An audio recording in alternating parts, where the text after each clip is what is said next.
Hello folks, this is Jeff at Divine Cosmos, and this is a reading of my article entitled The Multidimensional Self. As always, my articles are simply my perspective that I share in the spirit of discovery and empowerment. Take what resonates and leave the rest. The Multidimensional Self.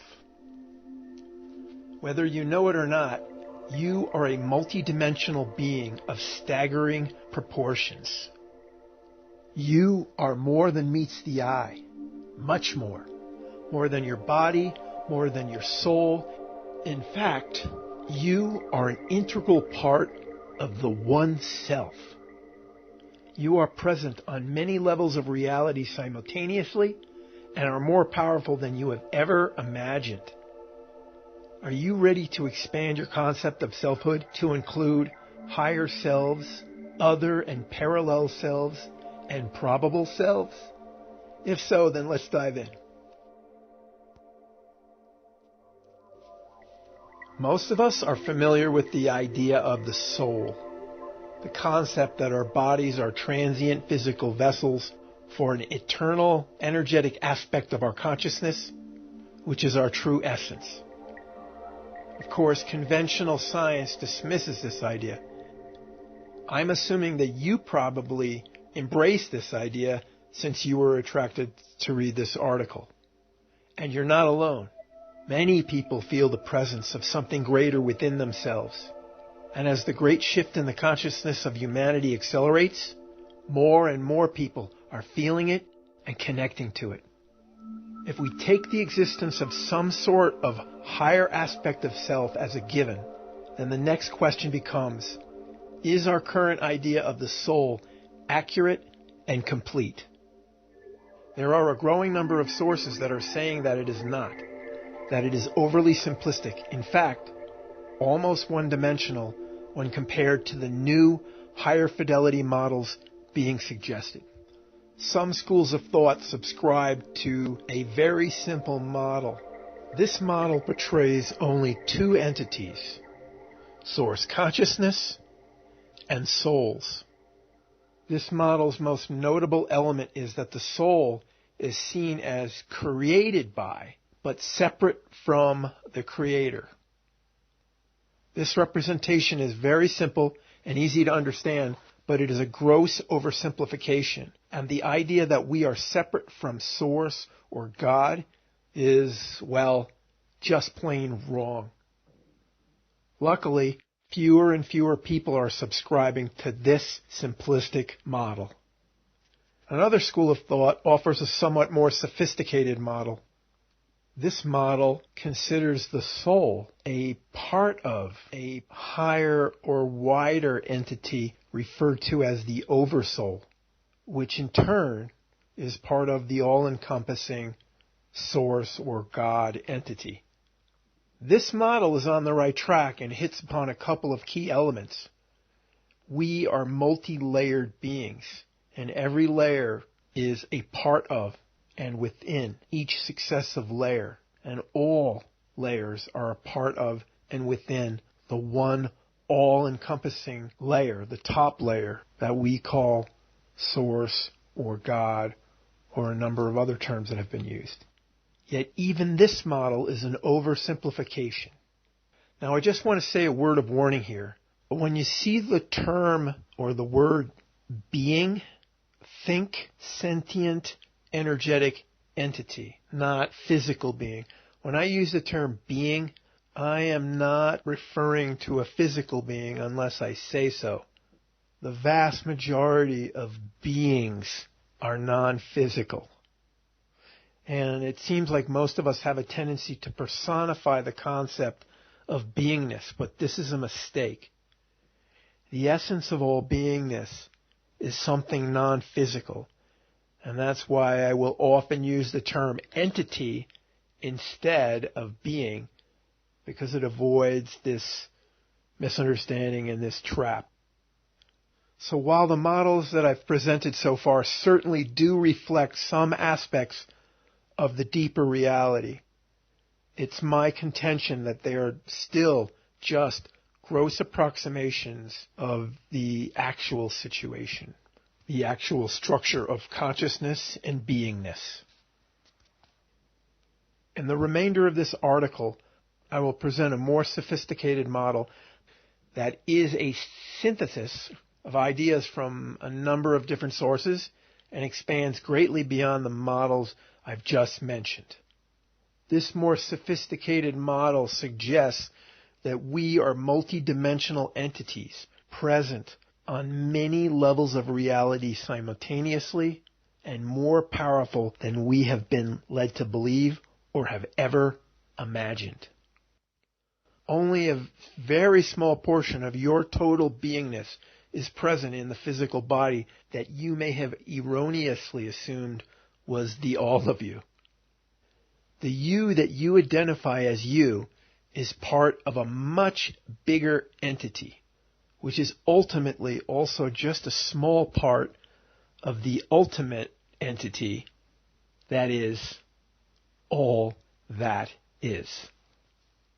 Referred to through the ages by many names: Source, Infinite Creator, Supreme Being, Prime Creator, God, and many other names. You are a multidimensional being of staggering proportions, and in your quest to know yourself and the nature of your existence, you have employed massive parallelism. Higher selves. So what exactly is a soul, and what is its relationship to what some call God and others call source consciousness? If you haven't heard the term source consciousness before, then this may come as a shock to you, but the universe is conscious in its very fabric. The universe is not at all what it appears from our very limited perspective. We exist inside of something resembling a great cosmic mind, often referred to as cosmic or universal consciousness. As the term source consciousness suggests, all consciousness is derived from the universal field of consciousness. The consciousness of each and every one of us is an individualized thread of this universal consciousness. This is what your soul is. It's a thread of universal consciousness with an associated repository of experiential information, local memory, and derivative ideas, all somehow encoded as a pattern of energy. Our soul is sentient energy, as is the entire universe. Here's what Story Waters, from his The One Self teachings, has to say about this. There is only one consciousness in all existence. The consciousness that I know as myself is the same consciousness that you know as yourself. Source consciousness is the intelligence that created our universe, and it indirectly created all our souls. One of the fundamental capabilities of consciousness is the ability to subdivide itself, to create smaller individualized copies of itself within itself. Source used this mechanism to create the first level of subthreads of its consciousness, what in effect could be thought of as subselves.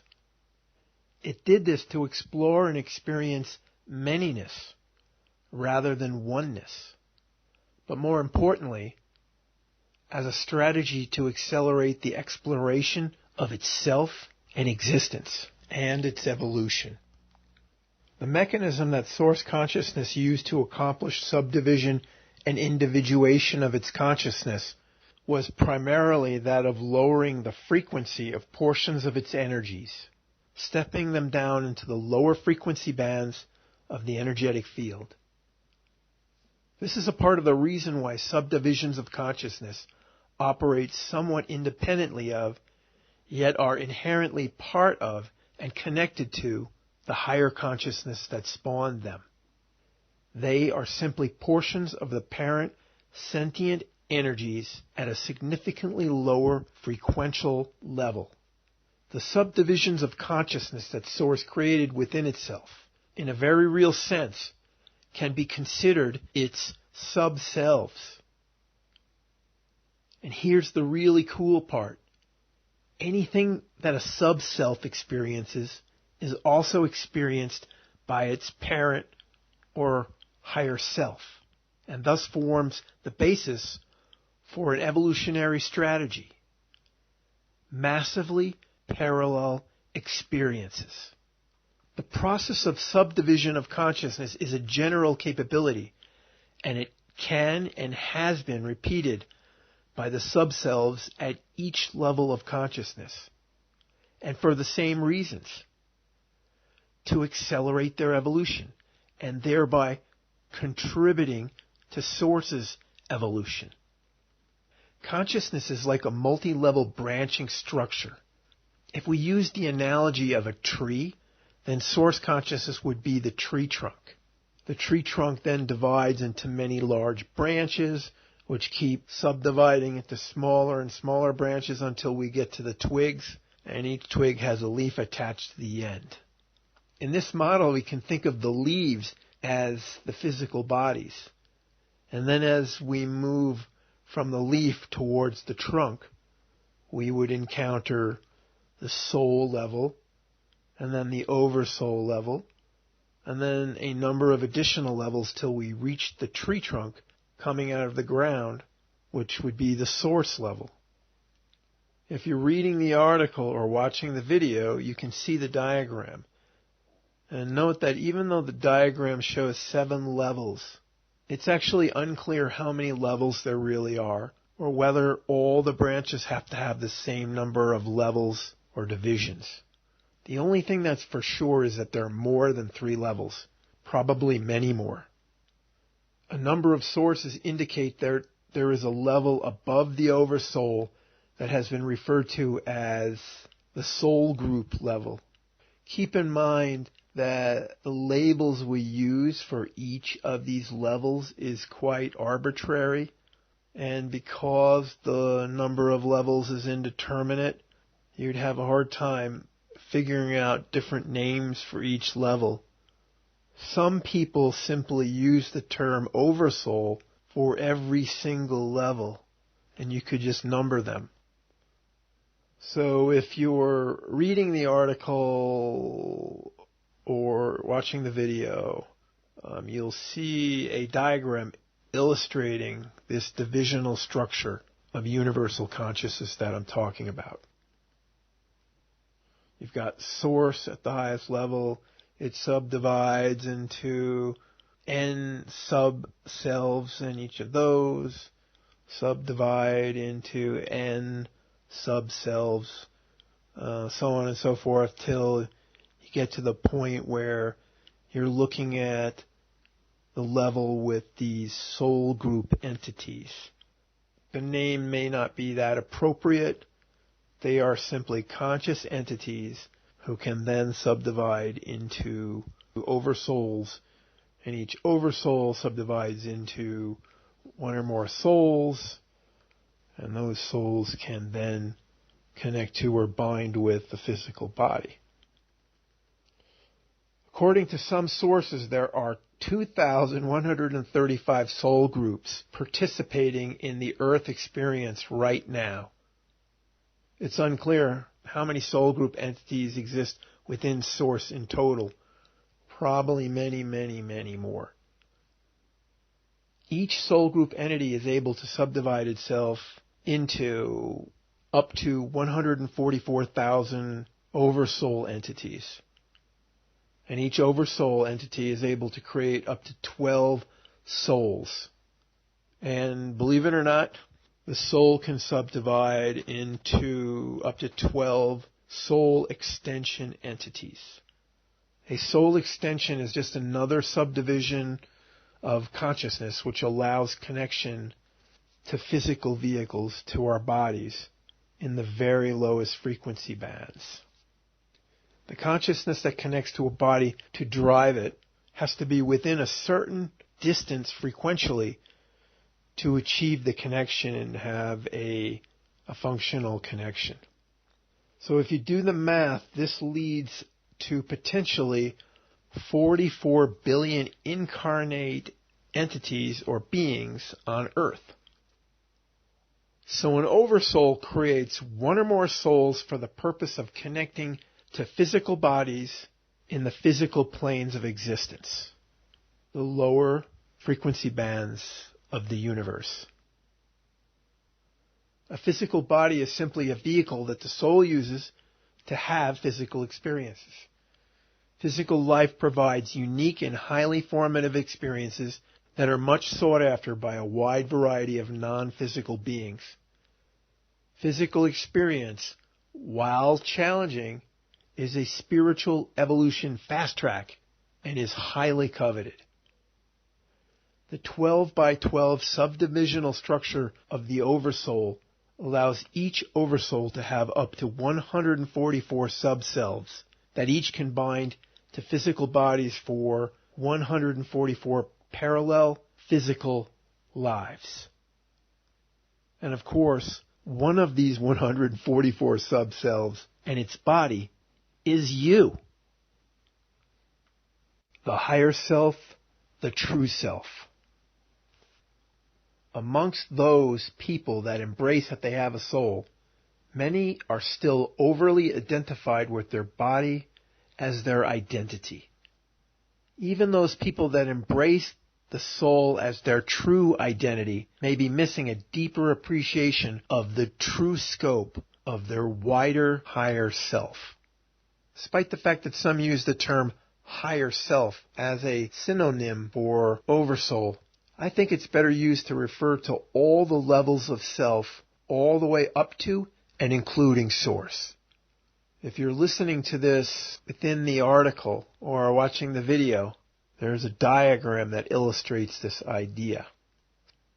This diagram illustrates the parent-child chain all the way from the bottom where your soul is connected to a physical body, and then the soul is a child of an oversoul, and the oversoul is a child of a soul group, and so on and so forth, until finally the final highest parent is source consciousness itself.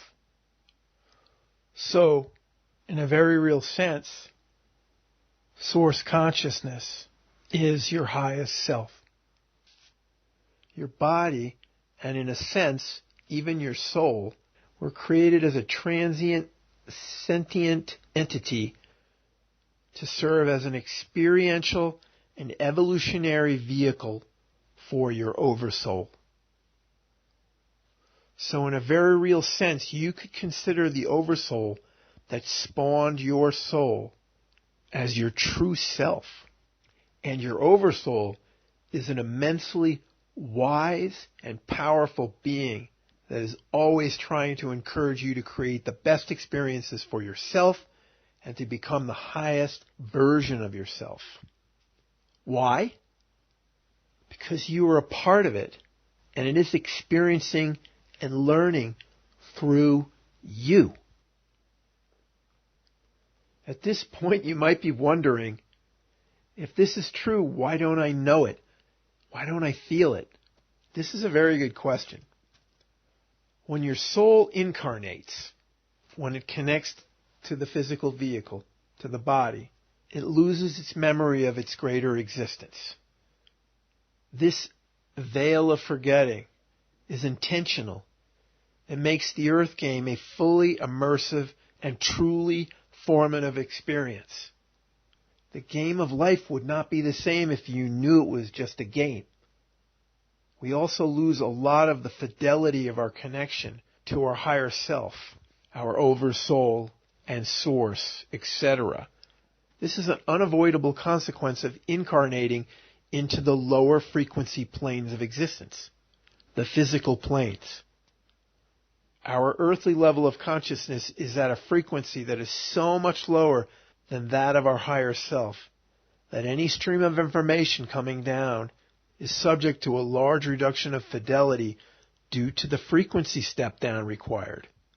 Yet we could still have a very good connection with our higher self if it wasn't for one thing: our raging ego.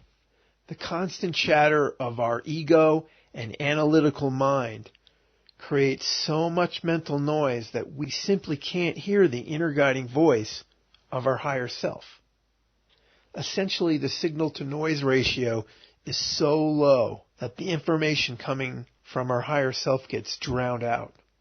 Hence, most people on Earth have almost totally lost their connection with their higher self and have completely forgotten what they really are. What does it take to reestablish a clear connection to your higher self? Well, for one thing, it takes a clear and quiet mind. One must quell the constant chatter of the analytic and egoic mind and the fear and worry that dominate it. Another thing that helps is to reduce your busyness.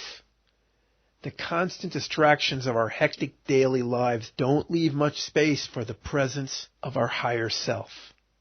Making more time for solitude and meditation is a great start. More about this in future articles. Follow the blog if you'd like to stay tuned.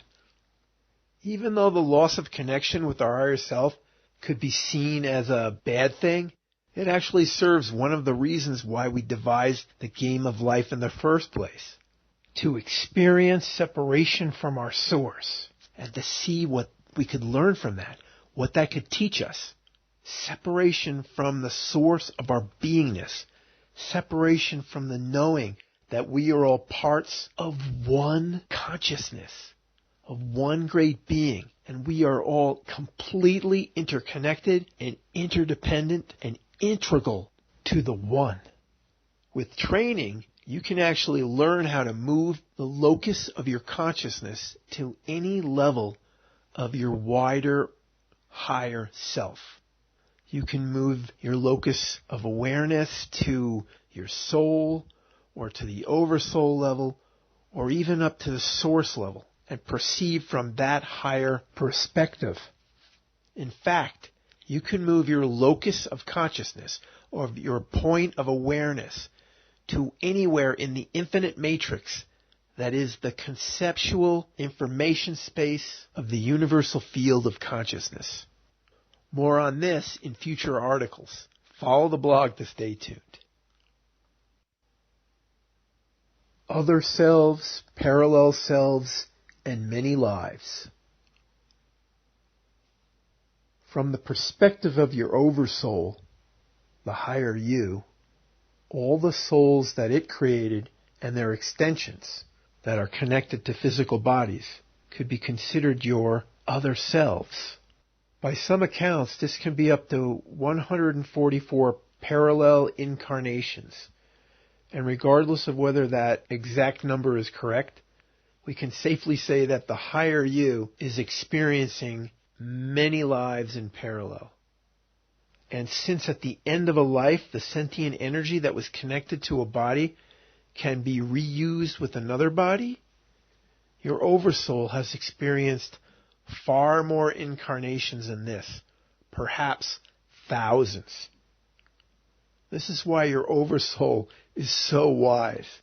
It's the sum of all the wisdom gleaned from a vast amount of experiences. Your many incarnations can be anywhere in the physical universe. Any planet, any galaxy, any time period, past, present, or future. Just as an aside, our conception of time is wrong. Time is an illusion, but that's another story. Go to the blog and check out my article on the illusion of time and space for more about that. And your incarnation could be in any one of the planes of physical reality. What are planes of physical reality? Check out my article entitled Parallel Realities and the Multidimensional Universe to learn more about that. But since you are having an Earth experience right now, It is very likely that many of the other lives that the higher you is having are also here on Earth, probably in other time periods. The Earth reality system provides challenging yet highly formative experiences that are appropriate for fairly advanced beings. So if you're currently engaged here, then it is very likely that most of your other selves are here as well, because anything less would be boring. If you're listening to this as a part of the article on the blog or watching the video, there's a diagram that highlights all the parallel incarnations associated with a given oversoul. Past and future lives. Using a technique known as past life regression, you can actually visit or see your other lives. And by see, I mean have an inner experience of. This is done by going into a trance state via hypnosis or deep relaxation, and then being guided by suggestion or your own intent to visit the experiences of your other selves, your other lives. In the trance state, the earthly mind is quieted, and one can perceive from the vantage point of any level of one's higher self and sense the experiences of any of their parallel lives. All these experiences are recorded in the energy information field of your higher self and are accessible if you center the focus of your consciousness in one of the levels of your higher self. Depending on the level, you may, quote, see the lives experienced by your soul or your oversoul or even higher levels of yourself. The term past life regression is a bit of a misnomer since your other lives are all actually happening simultaneously and can be in any time period, past or future. If visiting a future life seems illogical or impossible to you, then you're probably going to want to check out my article on the illusion of time and space. In the many thousands of regressions that have been done, many have reported seeing portions of lives that were clearly in the future rather than in the past. Most people focus on exploring their past lives because with our erroneous conception of linear time, we think that the past is recorded and therefore potentially can be explored, but the future hasn't happened yet, so it doesn't exist, it hasn't been recorded, and it can't be visited. But that's wrong. Like I said, check out The Illusion of Time and Space for more about this. There are also many people who have reported experiences from what could be called the interlife period, the time between lives, between physical incarnations. A common report from some of these experiences is that our many lives are all somehow happening at once. Yet other people have reported an apparent sequential process of coming out of one life, reviewing it, planning the next one, and then starting the next one, which seems to contradict the all-at-once reports. This contradiction is likely due to the fact that nonlinear concepts are very hard for our earthly minds to understand and express, so we will often map those parallel or concurrent concepts into the closest linear explanation we can understand. If you'd like to dive deeper into the topic of past life regression, I recommend a couple of books. If you are listening to this audio on the blog, then you can go to the bottom of the article and those books will be listed and links to those books will be listed. If you are watching this as a video, you can go to the video description and those books will be listed. Probable selves, parallel selves, and many life paths. Another way that your higher self accelerates its evolution through the use of parallelism is to experience all possible life paths. Have you ever wondered what would have happened if you made a different choice at a critical juncture in your life? Well, so did your soul. But instead of just wondering, your soul subdivides its consciousness yet again, creating a sub-thread of its consciousness to follow and experience each alternate life path. At every decision point of any significance, one portion of your soul's sentience follows branch A, and another follows branch B. Your soul is experiencing all possible or probable life paths in parallel. The you that you think of as you is simply a sub-thread of your soul that is experiencing one particular branch of the life path decision tree.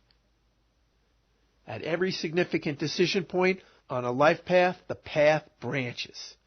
A decision tree represents all possible paths. All of these are experienced by your soul. This mechanism creates a massively parallel experience which maximizes the evolutionary potential for the soul and for the oversoul and for source. Since all experiences are experienced by your higher consciousness, they trickle up. The soul threads that follow each of the possible paths of experience could in a sense be called probable selves, because there is one for each possible or probable life path. These probable selves are all very real, and so are all the alternate experiences they are having. And it is all being accumulated by your higher levels of self. Imagine how much one could learn by experiencing every possible life alternative and all their outcomes. You would learn and grow extremely fast. And that's the reason why we designed the process this way. And by we, I mean some higher level of ourselves. The highest self, the one self. Once you understand and embrace the multidimensional nature of your beingness, your perspective expands greatly. You may begin to see yourself not as the body and the ego that's running around here on earth, but as your true essence, your eternal higher self. You might even embrace that in a very real sense, your highest self is source consciousness, God. And an even greater realization may come over you. The realization that since the consciousness of all entities, of all beings, are ultimately threads of source consciousness, and hence we are all parts of the one universal consciousness, that in a very real sense, there is only one self. All levels of consciousness and all loci or locuses of consciousness and beingness are ultimately within and integral parts of source consciousness, of universal consciousness, of the one great beingness. And this one being is your highest self. So in a sense, all beings could be considered yourself. This is why it makes sense to treat all beings with the utmost respect, care, encouragement, etc. Because it's all you. That's it, folks. Thanks for listening. If you'd like to dive deeper into some of the concepts that I discussed in this article, check out the books that I recommended.